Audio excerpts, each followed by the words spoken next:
Peter here with Tiller, and I am really excited to be talking with Eleanor today. Eleanor is a recent college graduate living in New York City, and we're talking today about young adults and money and some of the basic concepts that come with being a young adult, getting your first paycheck, thinking about how to live on your own and take care and manage your money. How's it going today, Eleanor? It's going very well. Thank you, Peter. How are Eleanor, you?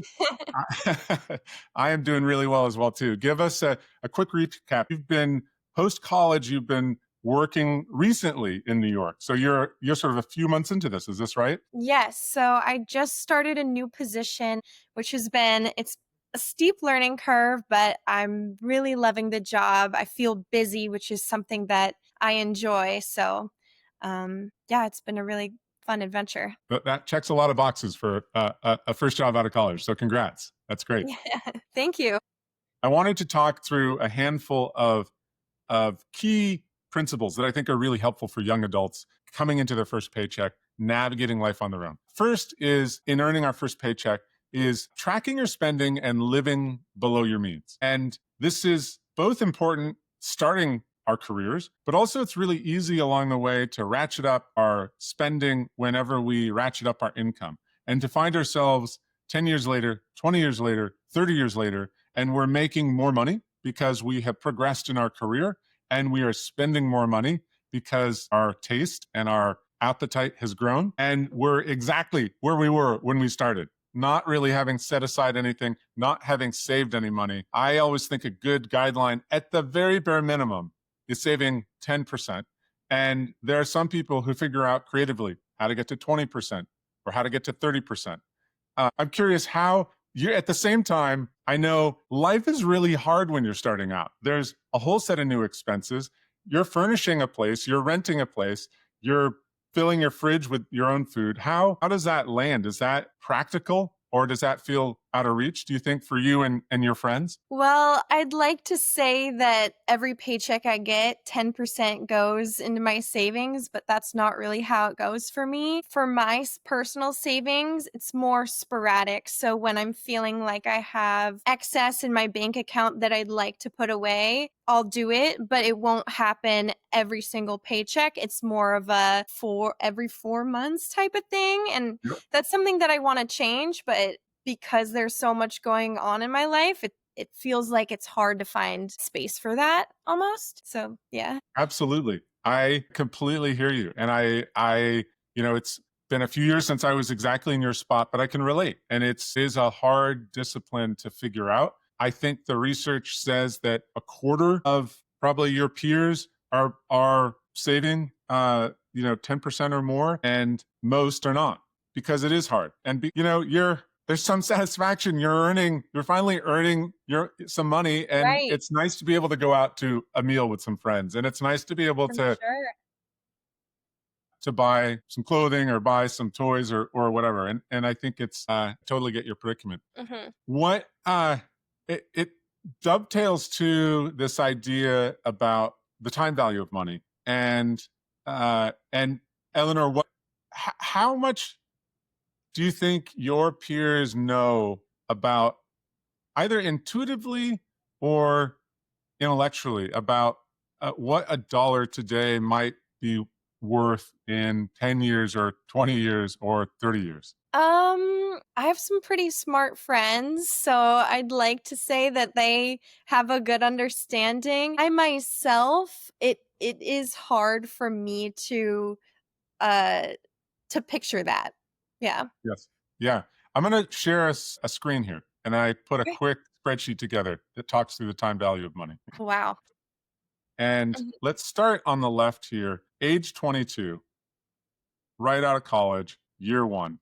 And these are some assumptions. And again, it varies so much on a person by person basis as to what might even be practical. I put in here an amount of 500 a month, which I think for many people is going to feel like a huge stretch, and for others might feel doable. Right. This is And 500 that you're setting aside into an interest account. $500 a month setting aside into an investment account. That's right. Okay.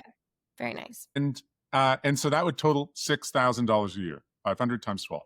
And I put in a growth rate of 7%, which let's presume that over time we invest that in a low cost index fund that mirrors the whole market, or at least the US market, and we forget about it. We're not day trading. This is actually a very well proven investment strategy, by the way, and it's one that I use myself. Go Mhm. for low fee indexes or ETFs that represent the broad market, and don't even worry about it. I think So, that's how my Roth IRA is set up right now. hey, excellent. Well done. And you have a Roth IRA. So Thanks. kudos to you, Eleanor. I appreciate Okay. it. So, age 22, if we just put aside 500 a month or 6,000 a year for 1 year and stopped, and that's it, we can see how that grows. And that these are Yeah, the wow. numbers. So at age 30, that turns into 10 $10,000. grand, yeah. Right. Now, if we're able to do this every year, then we have the benefit of continuing to see not only the compounding of last year's investment, but a new investment this year. And everything we keep putting in continues to compound. If we scroll ahead here, at that 500 a month, right? As a habit, if we Right. can figure that out, that's at 524,000 when we're 50, and that's 1.5 million when we're age 65. My dad's gonna be really happy that I'm having this conversation with you because, like, I'm sold. 500 a month. It's done. You know, and I'll put a link to this spreadsheet so anyone can make a copy of it. Because here's Okay, the thing: if yeah. we just say, you know what, our 20s, like, come on, we're just 20, and I will get serious when I'm 30. Trust me. But for my 20s, please, everyone deserves to just have some fun in our 20s. So let's just say Great. I don't save anything for 10 years, and I start when I'm age 32. Yeah. Okay, so now that 500,000 is instead when we're age 50. We Mhm. just waited 10 years, that's all. And that 1.5, almost 1.6 million at age 65 is 760,000. Wow. The irony is, when we're young, it's hardest to save because we're not making that much money. We're new in our careers, and yet every dollar we save goes the distance. We're going to have Mhm. a lot of our life to see that compound. And even if we take it out partway along and we invest it in a house, it's going to continue to grow. Owning a home is another great investment strategy. So Oh, yeah. whether it's in a, I would say, put it in a home or a broad market ETF or index fund and call it done. And this is going to ensure that you have a nice nest egg to retire with, and to give you tremendous security when you're older. So the time value of money is profound, but it's really hard to get when we're young. Yeah. I'm definitely a visual learner, so seeing this just yeah, it's great. I would love a copy. Great. I'll make sure you get one, and we'll include one in the link to this recording. Thanks. You bet.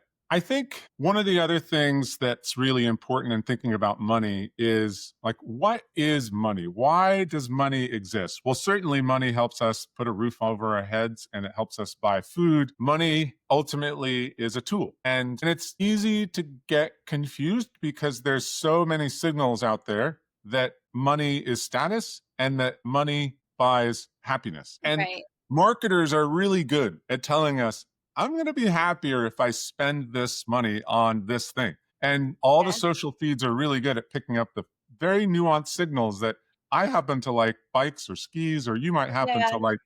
And and so we'll see lots of good ads, and marketers are really good at helping us let go of our money. So one of the interesting bits of research is that above a middle class income, there's very little correlation between money and happiness. And getting to a certain point financially is helpful because then we can put ourselves on stable footing and we can take care of our needs and we can do a few fun things and we can start saving significantly so that when we're older, we have that money as an emergency, or that money to retire, or that money to do meaningful work. We'll get to that in a minute. And so I think it's really, in this whole conversation, it's helpful to think about money as a tool. I tend to, one of the analogies I give is money is water. If we don't Oh, have clean water to drink, life's pretty hard. We're going to get sick. We'll get dehydrated. We don't have much energy. We're pretty stressed out if we don't have water. If we have 100%. ample access to clean water, suddenly now we can focus on everything else that's more important. because and we can and there's a lot that's more important than water, right? But if we don't have water, water becomes the most important thing. If Yeah. we have enough water and someone offers us a ton of extra water, well, maybe we could build a swimming pool that we might use a few times of the year. Okay. And then if they offered us a ton more water, well, we could, I mean, billions and billions of gallons. It's like, I mean, I could now make it my full time effort to start managing where I'm allocating this water, but I just need enough to drink and to take a shower. Right. The pool might be sort of nice. We don't have a pool. But I think that water and money have that similarity. And I think it's just helpful Yeah. to think, especially when we're young, like, what is the value we're assigning to money, and to be honest with ourselves about that. Yeah, I see. It's funny when you were talking about marketing and how good they are. You'd be surprised how accurate my Instagram is. I'll be talking about a specific product and it will come up on my Instagram feed.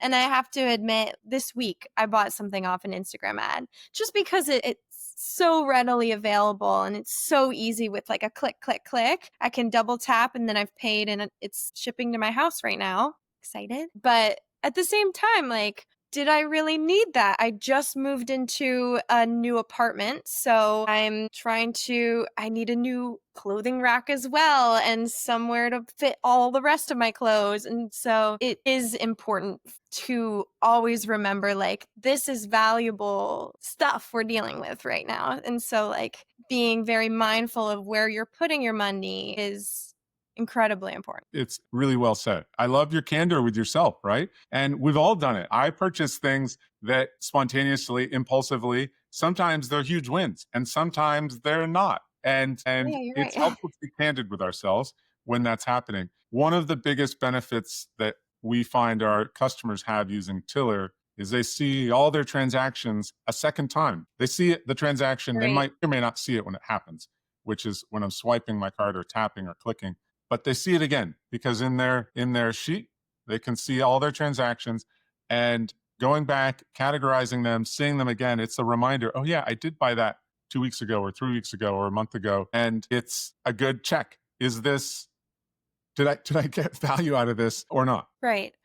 So I don't use Tiller currently, but when I do go back and look at my spending, it'll be through Wells Fargo. That's the bank I use. And I've noticed it says 290, 290, 290. That's how much it is to ride the subway in New York City. So something that I'm very proud of that I just signed up for this program where they take a portion of my paycheck, that portion becomes tax free, and then I'm able to use it through a card for the subway. So I'm really excited. My card's coming soon, and that's something that I'm looking forward to not seeing in my bank account as much. That's fantastic. Pre-tax money is less expensive than post-tax money. So anything you can use like that, or medical expenses, if you have access to an HSA or other plans that allow you to spend money before it's taxed on your healthcare, that is also a really wise use. Yeah, Mhm. well done, Eleanor. Yeah, and in New York, I don't have a car, and the subway's really how you get around here. So, um, it'll be a good tool. Yes, fantastic. So the other trick with spending, and it's become quite nefarious because it's everywhere, is this idea of buy now and pay later. And it originated with credit cards because credit cards have been around now for a long time. But even without a credit card, even if we're using our debit card, are increasingly we can buy now food by buying now and paying later, which is ultimately a way to say that I don't have the money right now, but I'm going to buy this because I think it's going to give me some satisfaction, and I'll figure out a way to pay it later. And this hard stories we get from Tiller, they're hard, but they often turn out great in the end because they're able to dig through it. But it's the people who come with $5,000 or $50,000 of debt or more because they have used credit cards, they've used the buy now, pay later, and they've lived not below their means, not at their means, but they lived above their means. And again, it's really deeply upsets me that the world is designed to just make it so easy impulsively to find ourselves deeply in debt and underwater. And it takes Right. tremendous self control to not get ourselves in that position, because the world wants us to just buy everything right now. And I think that that's a real challenge right now. Do your friends, do you talk about this much in terms of credit and debt and buy now, pay later? We don't really talk about it that much. Personally, I've heard the horror stories, so I really try and refrain from using my credit card, um, just because I am so afraid of, like, forgetting, about it and then credit building up over time. So I do try and spend on what I can retrieve that day Yeah, yeah, or whatever. Like if I'm buying something and it'll be sent to me. But right. yeah, I really don't use my credit card very much. And to be honest, yeah, I don't really know how I would. I don't know what draws people to the credit card because for me my debit card works and so yeah, I don't know. Yes. I think good for you. Yeah. And I Thanks. think it's different for everyone. It's the discipline of being able to buy something and knowing, okay, I won't get the bill from the credit card until the end of the month. And then the end of the month comes and it's easy to be shocked by how much is on Yeah. that credit card bill. And then to think, okay, I can't pay it off now, but I'll let that balance float. And then next month I'm building it up further and the balance grows. And it's painfully easy to get underwater. Yeah. I'm sure there will come a time where that's something that is a regular occurrence for me, paying off my credit card debt. And yeah, it does make me nervous. And it's not debt if you don't carry a balance. There are reasons. You're right. One good reason to use a credit card is to build a credit history. Because if you do, there are good reasons to borrow money. Buying a house is a great reason to borrow money. And buying a house is often a great long term investment. If it's a place that you can live in and enjoy and be with for 7 or 10 years, most of the time, you're going to do very well buying a house. That's a great reason to use debt. And if you are going to be buying a house, You want to have lenders good credit, you want to have good credit. That's right. And so a right? credit card that you've used is actually a really healthy thing. Again, this is the way we've designed this is nutty because I have to have a credit card in order to buy a house. Well, I might want to buy a house, so I'm going to have a credit card. Now I have this credit card, and it's this card that I know I can go way out over my skis on. I can buy stuff that I can't really afford. So the Mhm. way our economic world is set up is challenging. I think you're thinking about it absolutely the right way. The other area where sometimes debt I have no reservations about a house. Absolutely. Because when you're buying land, land generally appreciates. The house may lose a little value, the land will grow in value. But also, if you roll up your sleeves and improve the house, it too can grow in value. Net, net, Right. the package of house and land, you'll do well with. Buying a car can sometimes be another reason to consider debt. It's way better to be able to buy a car with cash and to have saved up the money ahead of needing to buy that car. But if Good you to know. aren't able to, it can be a reasonable thing to do to buy a car on a loan and then to pay off that loan on the schedule that it has, which might be over 2, 3, 4 years. A question about saving up for big expenses like a car Yes. or a house. Would you recommend setting up a savings account just for a house or just for a car and keeping them separate? Or would you pool those together and kind of take as need be? Both can be successful. I think there's a lot of benefit to creating a new account. It's really easy. You said you bank with Wells Fargo. So you can go set up a second account, a savings account with Wells Fargo, and you can set up multiple savings accounts. You could have one for your vacation, you could have one for your car, and you could start putting money into those savings accounts and see the balances. And the nice thing is, again, if you're when that statement arrives in the mail or if you're going on to Wells Fargo on your you can see the balance and you can see like there's no math you need to do in your head. The balance in my car account is the amount I can spend right now for my car. That's pretty cool. And if you're using Twiller, you can pull all that data into your own spreadsheet and it updates every day. I think that the one twist I would make is if you're saving for a house and your house purchase is 5 to 10 years out and not 1 to 5 years out, you might consider putting some of that money into an investment account where it can grow. Okay, good to know. One other account that I would create is an emergency fund account. So Mm, having 3 to 6 months of expenses that you can cover if your income disappeared tomorrow puts you in a really strong spot. You may never need it. And then you just have that. You've started your savings.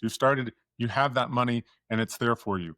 But right. if, That's you know, smart. it's a lot easier to look for a job. It's a lot easier to, or the clutch on the car goes out, or you need new tires because stuff happens. And if you have Right. the emergency fund, it makes it a lot easier, and you don't have to scramble. You don't have the burden of stress when things get expensive and you weren't expecting it. Yeah. Even just calling it an emergency fund makes it feel a little bit accessible almost like, okay, it's an emergency. So, yeah. Absolutely. That's right. And again, create that new account. So it's in Wells Fargo and you see emergency account. How much is in it? Okay.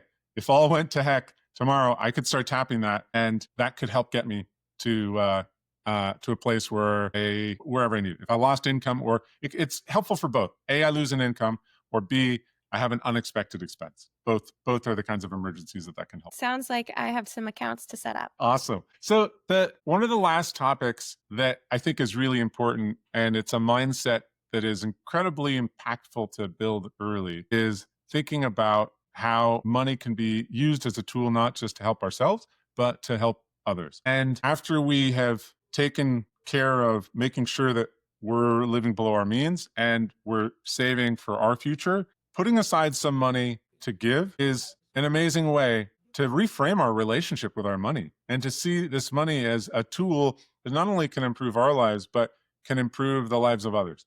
And I think of giving at a especially at your age, can be giving of time or giving of money, because ultimately there's some relationship there, a tight Right. relationship. Yes. Uh, and either way, and I think one of the exercises that I think is really helpful is think about what are those issues that break your heart. What are those stories you read that just sit deeply with you and cause you to stop and to think, okay, what are the ways that I could contribute? There's, for us, we think a lot about locally about education, and globally uh, about all relief in areas that are experiencing devastation. And a couple Right. numbers to just share that I think just show the power of money. It takes $5 to treat a child with pneumonia. One of the organizations we've Wow. given to is Doctors Without Borders. I've heard They of them. are Doctors Without Borders works in war areas and in disaster areas, in very unstable parts of the world. Pneumonia, as an example, is a disease that kills 700,000 children a year, and it takes about $5 to give a, a a treatment to a child with pneumonia. Mhm. And oh my gosh, right? Like, how would you feel if, how do we all feel? How do I feel when I give? I think it's just this reminder that our money, and whatever size check, but building that habit early, even with a small check, that there are needs out there. There are needs in our neighborhood. There are needs in our city. There are needs in our country. There are needs in this world. And to spend a little time, because once you have a paycheck, if you do a little research on the average global income, I think anyone watching this Yeah. podcast is likely way in excess of it.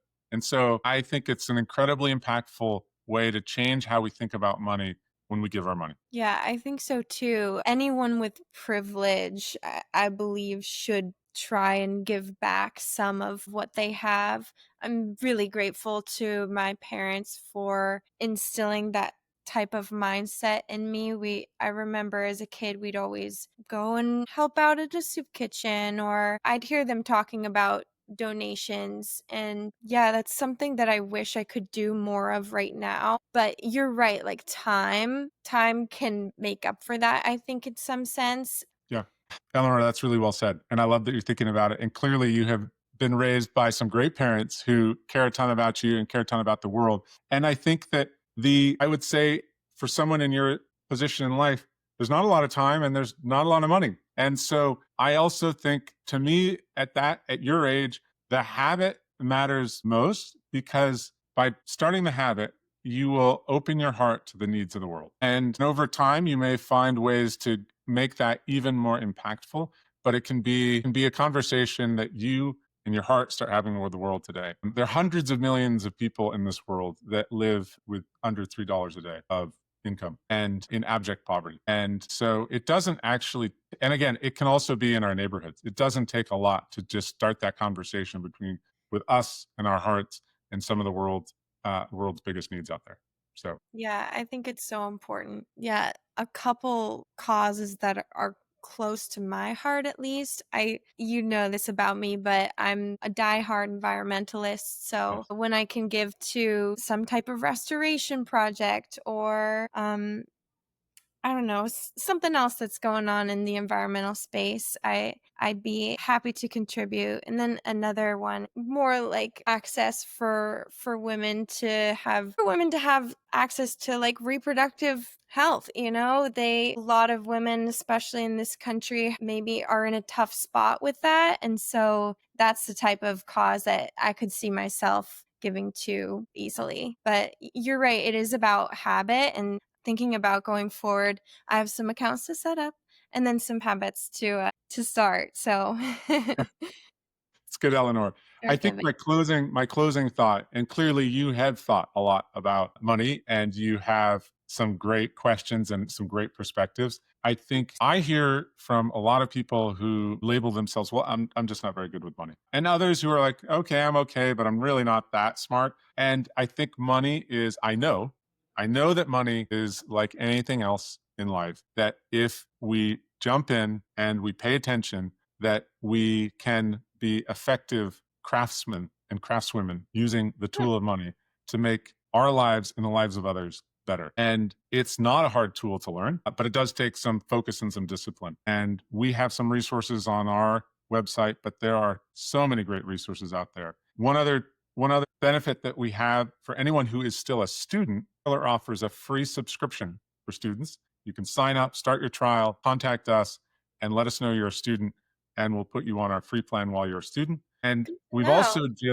if you have a loved one who's a recent graduate, we've just launched a program to you can give 2 years of Tiller for $100, which is a huge savings to a recent graduate. And that's another program. So for those who are listening who aren't young adults, but who have young adults in their lives and want to get them started on the right footing, that's another option. And I think my hope is through this conversation and through other content that we're building right now, we can empower more young adults to feel in control and in command of their money. So, Eleanor, thank you for your time today. Really appreciate it. Thank you so much, Peter. This was great.